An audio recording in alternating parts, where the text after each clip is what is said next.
46th instalment of What Caught Me Eye series. In this edition, I'll be focusing on that slag and your woman, easy to get the two conflated.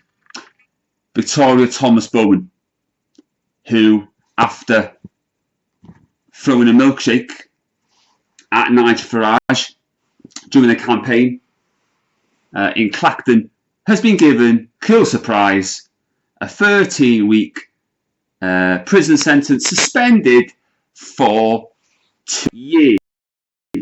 That sums it all up, as Martin Tyler once said. And I tell you why she got away with it, shall I? 2 reasons. One, because she's a woman, right? I mean, you all want equality only when it suits you, right? Second of all, if she did that to Diane Abbott, right, she would have been thrown in prison without a moment's hesitation. They would have locked her up and threw away the key. But because it's Nigel and he's on a different side of the political spectrum, it's different. You know, that substance could have been anything. And for me, that comes under the Terrorist Act of 2000. Yeah, you heard right. Right? To throw a milkshake or whatever at a politician is an absolute disgrace. And I'll also call out Talk TV and that Kevin O'Sullivan as well, by the way. He also mocked Nigel Farage for having a milkshake thrown at him. And that is a fact, by the way. So, yeah, says it all, doesn't it? I thought that was a disgrace. You know? And it shouldn't happen. And it sets a precedent. Because if you're a far left activist, if you have a go with the far left, you are allowed to do whatever you want and you don't get in prison for it. But if you're on the right side of politics, it's a different conversation in every way, shape and form. And Nigel, despite what everybody will think of him, does not deserve that. Could it be battery acid? You know, we know that goes on at the moment, in London area especially. And you know, Nigel doesn't know what's coming at him. You know, he's not a clairvoyant. He doesn't know that what it is the substance would be. It's just, you know, hope for the best that it's not. And that can still blind you as well, by the way. You know, if you're unaware of what's going to happen, right, and you're not savvy, then that can blind you because it's the shock of it all. So I think it's an absolute disgrace. And I have utter contempt for that slag. Yeah, you were right the first time.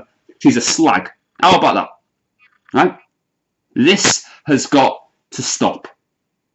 It's an absolute disgrace. Ed Miliband got threatened by somebody. That person who threatened him got put in prison. Lee Anderson gets death threats, right? And WhatsApp messages. And the guy who did it gets only a slap on the wrist because his wife is a carer. Oh, that's all right then. So if you're in the community scheme, you can do whatever you like. And for me, it's about time the police need to be defunded because they abuse their powers, as I can relate to. And second of all, the traditional court system, that needs to be ripped up and defunded. So I think the left have a little bit of a point when it comes to defunding things, those two organisations as well. So I do think it's a disgrace that this is happening because you're not on the right side of the political sphere. And that piece of whatever is now going to walk the streets happily with a suspended sentence, which means she got away with it. And I'm absolutely fuming. And you should be fuming despite what you think of Nigel, or despite what any other political persuasion you are. Nigel does not deserve that. Nobody deserves that, to be threatened walking the streets, or in his case, campaigning to be the MP of Clacton. I didn't see the far left have a go with that racist. Yeah, you were right the first time. That's racist. Joseph, whatever his fucking name is, it's all the same to me. You know, when he said white tears, he's a bloody racist, and yeah, he's allowed to be on these magazine shows talking about stuff. He's a bloody racist, and he's allowed to say whatever he likes, and he gets an open goal, he gets an open format on fucking breakfast bloody television. It's an absolute disgrace. It really is. And that's all I've got to say about it.